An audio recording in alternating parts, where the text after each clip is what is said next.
Welcome everyone across the planet to Connecting Dots, a laser-focused quick-fire interview on food and the economy with international experts where we seek answers to questions all of us should be asking. I'm Ajay Jakar, Chairman, Bharat Krishik Samaj of Farmers Forum India, as well as Vice Chair of Action Track to Shift to Sustainable Consumption Patterns at the UN Food Systems Summit.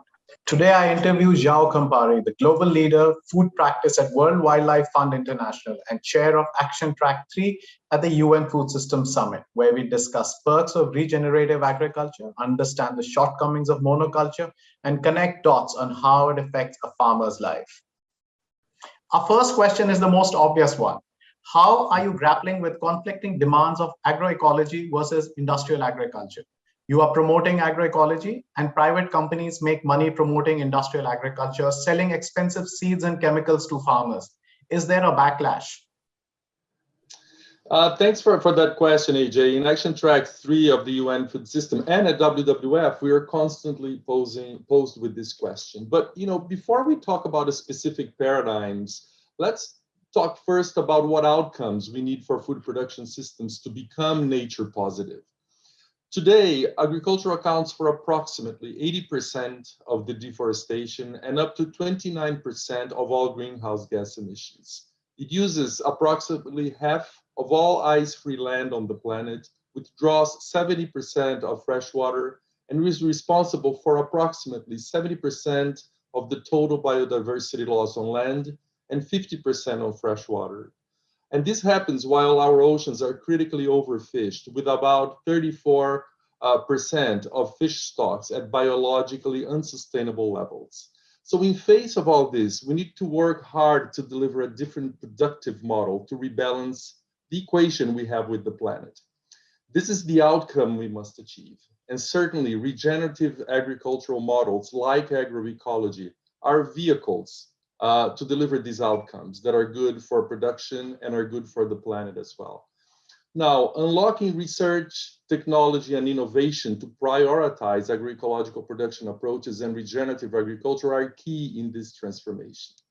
There is substantial evidence that agroecological approaches deliver nature-positive outcomes, but not enough evidence of them being applied at scale to sustain the food requirements of more than 10 billion people expected on the planet by 2050. From a research perspective, we need to assess the synergies and trade-offs between the production, environmental, social, and economic impacts of different approaches, so that potential options can be field tested with farmers in a systematic manner. In my view, there is not a one-size-fits-all solution for the problems we face. Different types of food systems will require different production methods. Lessons learned from agroecology, for example, can be aligned with precision agriculture that uses new technologies like drones for planting seeds or optimizing or completely replacing chemical fertilizer use. Agroecology can also be aligned with automated machinery and smart irrigation systems, all based on advanced data management. While the demands of different food systems are different, there are certainly a set of principles that should be consistent across all nature-positive production practices. They need to refocus food systems towards right-based approaches to deliver the Sustainable Development Goals by 2030. We need to redesign policy and the enabling conditions for systematic transformation. We need also to redirect financial flows to deliver public goods like the provision of ecosystem services provided by agroecological and regenerative practices, and really take action to resolve systemic challenges by delivering specific solutions. There is a lot that agroecology can offer for nature-positive production. And the high-level panel of experts from the Committee on World Food Security, for example, has done an amazing work on this, which can move us in great strides towards the delivery of the 2030 Sustainable Development Agenda. There is also I highly recommend actually reading the voluntary guidelines on food systems and nutrition, which was recently approved, and also the policy recommendations on agroecological and other innovative approaches for sustainable food systems. These come from the CFS. There is also a very good report that we published at WWF last week called Farming with Biodiversity, where we bring together examples of agroecological models being adopted successfully all over the world. But my final message to this question is that, look, we have 9 years to transition to a new business model. So if you are a farmer or a fisher, this means you have 9 harvests to help deliver the Sustainable Development Goals by 2030. This is not much time at all. And this is how long companies will have to change their business model, because they will have to. They will need to seek less rent and help deliver nature positive outcomes. Thank you. Is there scientific evidence to support that by eliminating monoculture, we can still feed the world? AJ, let me start with this. Today, 75% of our caloric intake comes from 12 plants and 5 animals. Policies and global supply chains are organized around very few species to ensure scale, right? This is not conducive with good human health or good environmental health. Now, realigning policy and supply chains, say to double the number of plants and animals we rely on for food, is not an easy task, but it will have to be done, because the current system which relies mostly on monocultures is already indicating a movement towards planetary tipping points. There is a strong scientific evidence that adopting nature-positive forms of food production, such as regenerative agriculture, will not sacrifice crop yields. Quite the contrary, these technologies improve soil health, food quality, and yields. Nature-positive forms of food production can also restore biodiversity on farms, reduce greenhouse gas emissions and water use, and also the need for other inputs, such as chemical fertilizers or pesticides. To my knowledge, AJ, what is still unclear is whether this form of agriculture can be scaled globally, how much land it will require, and whether all crops can be grown in a mixed cropping system. Even today, in areas where monocrop exists, however, our first immediate step we must take everywhere is to maximize ecosystem services by protecting and restoring riparian buffers in all agricultural lands. Establish wildlife corridors everywhere. Invest in soil health, because ultimately soil, alongside our oceans, are the basis of life on the planet and the basis of the food system. Moving forward, we must focus also on rights-based approaches to food production. We also need to move away from thinking in terms of either this model or that model, and instead think in terms of both and. All forms of food production that meets the fundamental human right to safe and nutritious and healthy food for all should be considered, as long as they can be done within planetary boundaries. So the next question comes in. The European Union has proposed a border carbon tax as early as 2023. And predominant measure of growth for agriculture is agriculture GDP or productivity per unit.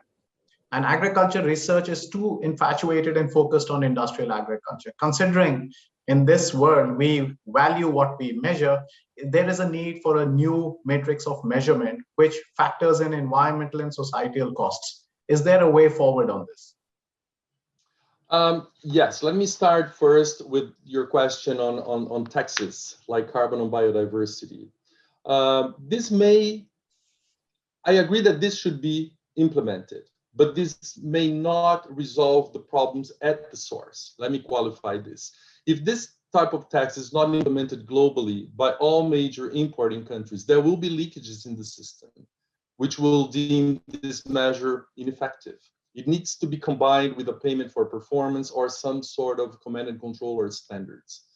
I have been observing a recent movement that calls for a set of minimum environmental standards for global food trade, similar to the global food safety standards in the Codex Alimentarius. These environmental standards, let's call it Codex Planetarius, this is the term that I have seen emerge.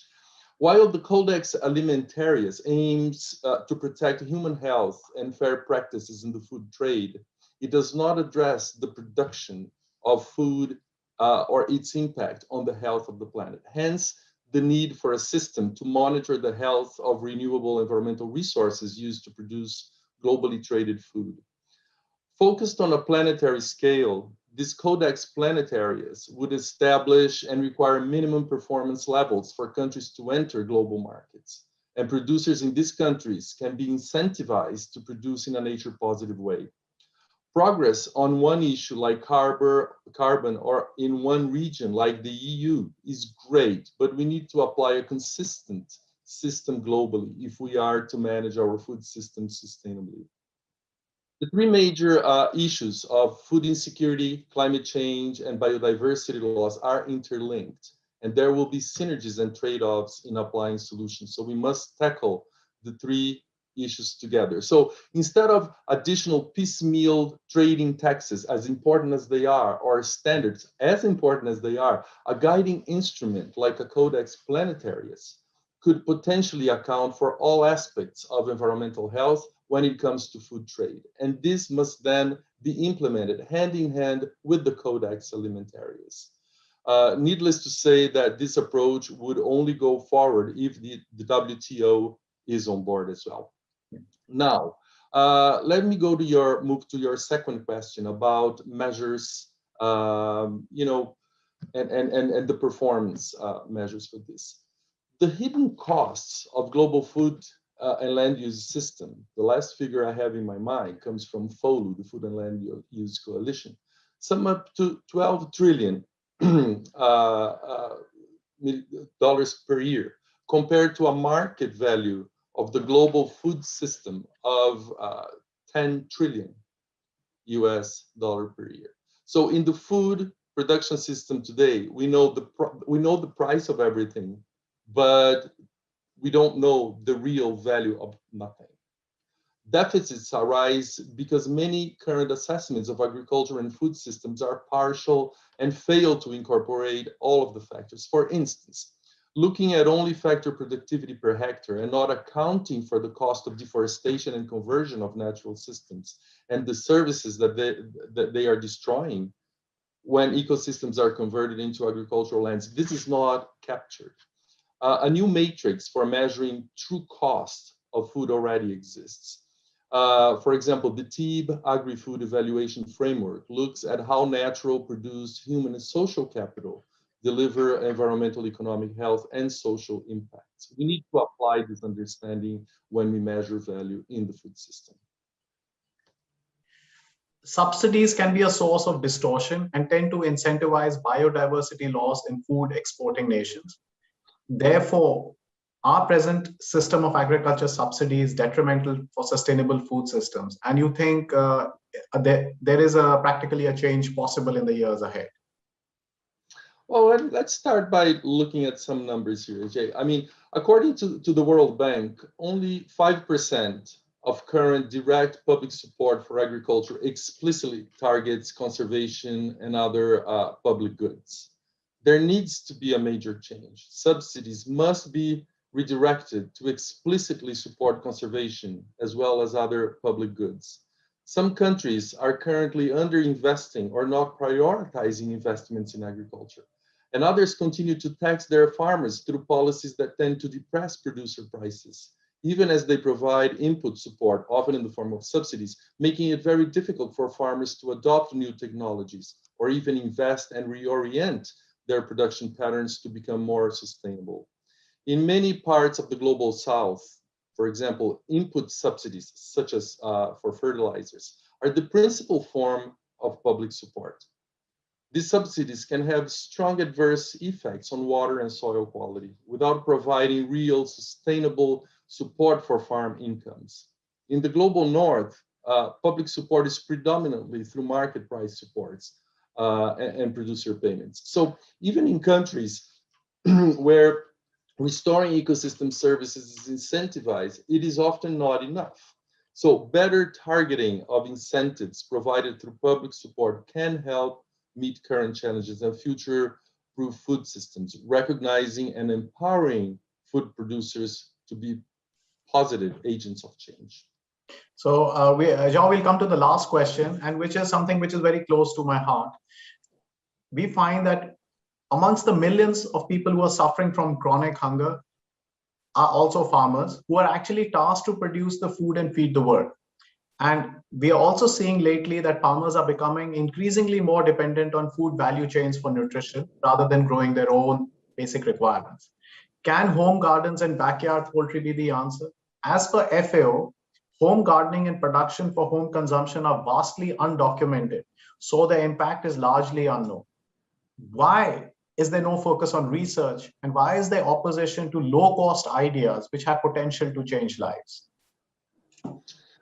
AJ, let me first say that I'm a big believer in short supply chains, like home gardens and so on. So there is there is absolutely a place for shorter supply chains, local closed loop food systems, and traditional approaches, where this is most relevant and most effective way of conserving nature and feeding all people a healthy and nutritious diet. In my view, local supply chains is also positive because it helps to stabilize the supply of food in the short run when global supply chains suffer unexpected disruptions, like we have seen last year with the closing of ports due to COVID restrictions. But local supply chains cannot replace global supply chains. They need to coexist. In some places, local supply chains won't work, in my view, because of space, weather, or climate, or suitability of the soils to produce the variety of foods that people need for their nutrition. Social and economic issues may also determine the type of production systems adopted. For instance, if it's a small-scale subsistence farm versus a large commercial farm. What is important is that in any scenario, we are adopting nature-positive production practices to achieve the fundamental human right to healthy and nutritious food. Without nature-positive production, the long-term ability of any community to feed itself will decline. Nature-positive production systems protect nature. They rely on regenerative practices. They enhance the richness and abundance of biodiversity in land and water and rehabilitate the functions of degraded natural systems. So there is indeed immense need to understand what local supply chains can do. And honestly, I do not know why so little research funds are dedicated to exploring this more in depth. At the Food Systems Summit, we could definitely bring that gap forward and begin to work with organizations to unpack that, to reveal why this lock-in exists and how we can try to work to resolve it. Thank you, Joao, for this insightful interview on behalf of farmers and fishers all over the world. I wish to thank you for all the good work you're doing. Thank you so much for joining us today. Thank you. Delighted to be here, Jay. Thank you. Count on us. Thank you so much. Bye-bye.